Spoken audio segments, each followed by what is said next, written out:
Good afternoon, students of class 9. Today we are going to start a new poem from Beehive book on killing a tree, page number 110. आज हम लोग आपके Beehive book का एक नया poem शुरुआत कर रहे हैं जिसका नाम है on killing a tree. On killing a tree से आपको ये समझ में आ रहा होगा कि एक पेड़ को किल करने के बारे में बताया जा रहा है। अब एक पेड़ को मारना इतना आसान नहीं होता। जैसे एक इंसान को एक चक्कू से घाव देना, एक घाव मारना, एक थोड़ा सा आघात करने से वो इंसान तुरंत ही नहीं मर जाता जब तक उसके अंदर से पूरा ना बीट की जाए, मतलब पूरी तरह से जख्म न की, तब तक वो इंसान नहीं मरता। वैसे ही यहाँ पर जो कविता है उसको भी हम लोग देखेंगे कि पेड़ को एक घाव में, एक चॉप से एक पेड़ को नहीं हम मार सकते हैं जब तक उसको जड़ से न उखाड़ डाले।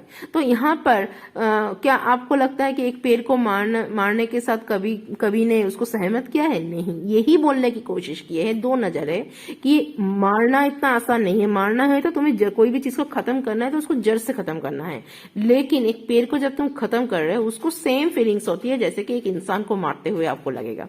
एक इंसान का मौत और एक पेड़ का मौत की जो इलस्ट्रेशन है वो कहीं ना कहीं सेम टू सेम है। तो हम तो एक जैसे कि ऐसे एनवायरनमेंट के जगह पे खड़े होके, ग्रीन मूवमेंट्स में खड़े होके कभी नहीं बोलेंगे कि पेड़ को मारना जायज सी बात है, वो लीगली है। तो this is totally illegal object. But यहाँ पे सिर्फ इस कंसेप्ट को बताया गया है कि कैसे एक पेड़ को पूरी तरह से मारी जा सकती है, लेकिन हम उस मारने के तरीके को समर्थन नहीं करते हैं, उसको पर्सपेक्टिव नहीं करते, उसको अलाउ नहीं करते हैं। तो इसी को हम लोग पढ़ेंगे। आज हम लोग पहला पार्ट 1 फर्स्ट 2 पैरा में पढ़ेंगे, स्ट्रेंजर को पढ़ेंगे, उसके बाद आखिरी का 2 पार्ट लास्ट पार्ट में पढ़ेंगे। So let's start to read the poem. You must have observe people cutting down tree. आपने जरूर देखा होगा कि लोग पेड़ को काटते रहते हैं। काटते तो रहते, जब पेड़ बड़ा हो जाता है, बहुत ज्यादा झाड़ियां कर देता है, जगह लोग आजकल अपना बसती बनाने के लिए, घर मकान बनाने के लिए भी पेड़ वगैरह काट रहे हैं। ये तो हम लोग देख रहे हैं, रेगुलर बेसिस काम हो गया है ये। But can they kill a tree? लेकिन क्या सच में एक पेड़ को पूरी तरह से मार सकते हैं? काटना और मारना ये दोनों में अंतर है। काटना मतलब एक घाव देना, कट गया। हाँ, जैसे कि हम लोग के शरीर पे भी खरोच आता है, कट जाता है। मर जाना वो अलग बात होता है ना। तो ये काटना और मारना, तो काटना तो हम लोग देखते हैं, लेकिन क्या मर पाते हैं? Is it easy to do so? क्या ये करना इतना आसान है?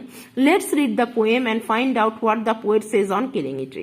तो चलिए इस कविता को पढ़ते हैं। पढ़ने के बाद हम लोग को पता चलेगा कि कवि किस आधार पे पेड़ को मारने की बात को बताई है। क्या इस बात को वो समर्थन करते हैं, सच में पेड़ को मार दी जाए क्या नहीं? इसको पढ़ते हैं। It takes much time to kill a tree, not a simple jab of the knife. ये एक पेड़ को मारना एक जैब में, जैब मतलब एक घाव, एक कुल्हाड़ मारा, एक डंडे से मारा या फिर एक चक्कू से घाव देना, इसी से एक छुरी के दौरान एक घाव देने से एक पेड़ कभी नहीं मरता है। Will do it, it has grown the slowly consuming earth. इसको करने में एक पेड़ को बड़ा होने में बहुत सारा कंज्यूमिंग रहता है। कंज्यूमिंग मतलब बड़ा सारा, बहुत पोषण मिलने के बाद एक पेड़ बड़ा होता है। राइजिंग आउट है, वो खिलता है, वो फैलता है, फीडिंग करता है, वो खाता पीता है। खाता पीता नहीं है, पेड़ क्या खाता है? सूर्य के किरणें, पानी, मिट्टी, वाटर, सनलाइट, ये सब एब्जॉर्बिंग करते हैं सालों साल। उसके बाद वो फैलता रहता है। And out of its leprosite sprouting leaves. और वो क्या होता है, उसके अंदर लेप्रोसी छा जाती है। लेप्रोसी मतलब, leprosy is a type of disease, एक प्रकार की डिजीज है जो कि स्किन के ऊपर होता है इंसान को। जब इंसान की स्किन क्या होता है, बहुत ज्यादा ड्राई हो जाता है, झुर्रियां पड़ जाती है। वैसे जब पेड़ बहुत ज्यादा बड़ा हो जाता है, उसका भी जो छाल वगैरह होते हैं, बाहर का जो पोर्शन है, वो देखना कैसे स्प्राउटिंग हो जाता है, जैसे एकदम खराब ड्राई हो जाता है, छाल बाढ़ उसका छिल जाता है, इधर उधर से निकल गया है, उसी के साइड से और भी छोटे छोटे पत्ते उगते रहते हैं। सो वो जो पेड़ है वो इतना परिपोषण से बड़ा होता है, तो उसको एक घाव से मारना इट्स इम्पॉसिबल, क्योंकि वो बड़ा होता है, उसके बाद उसका भी उसके अंदर शक्ति आती है, स्ट्राउटनेस आता है, तो एक घाव से कभी उसको मारना मुमकिन नहीं है। So hack and chop, but this alone would not won't do it. Not so much pain will do it. The bleeding bark will heal, and from close to the ground will rise curled green twigs, miniature boughs, which if unchecked will expand again to form a side. तो बोल रहा है एक घाव से, hack and chop मतलब एक घाव, एक कुल्हाड़ी का घाव या फिर छुरी का एक घाव से कुछ फर्क नहीं पड़ने वाला है। हाँ, थोड़ा बहुत पेन होगा, लेकिन वो बहुत जल्दी हील हो जाएगा। जैसे कि हम लोग को खरोच लगने से, छाल बाल छिल जाने से कोई भी पोर्शन स्किन चमड़े में छिल जाता है तो थोड़ा सा खून निकलता है। तो एक बार्क में भी, पेड़ में भी बोलते हैं, पेड़ में भी अगर एक घाव मारो तो पेड़ में सूखे बार्क, सूखा जो छाल होती है उसमें घाव लगाओगे तो देखना कि रस निकलता है, तो वो ब्लीडिंग ही हुआ।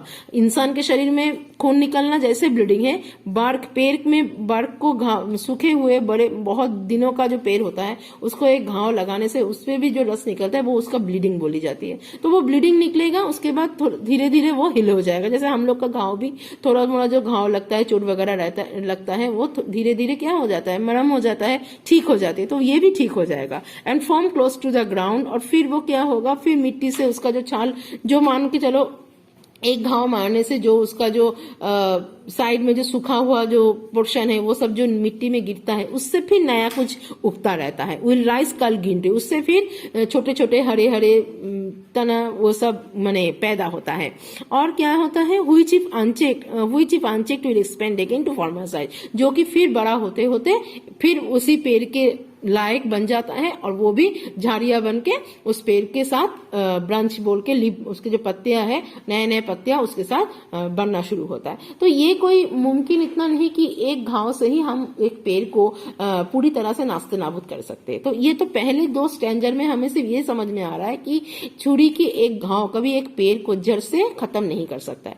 लेकिन इस कविता में कवि ने ये भी दिखाया कैसे कोई चीज को अगर जड़ से खत्म की जाती है तो उसका प्रोसेस क्या होनी चाहिए। तो वो अगला 2 स्टैंजर में हम लोग पढ़ेंगे। हमें ये बात बार बार इसको बता रही हूँ कि इस पोएम में जो धारणाएं दी गई है, पेड़ को मारना, ना कभी ना हम समाज के, सभ्य समाज के कोई भी सिटीजन इसको अलाउ नहीं करते, इस बात को समर्थन नहीं करते कि इस पेड़, क्योंकि हम लोग सब जानते हैं पेड़ हमारी जिंदगी की दूसरी धारा है ना।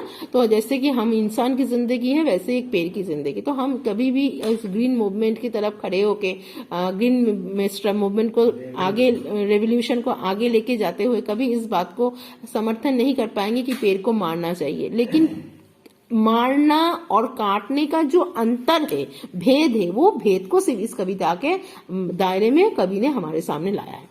Okay, so this is the part 1 of the honor killing tree of poem from your Beehive books. Last 2 stanzas is remaining, which will be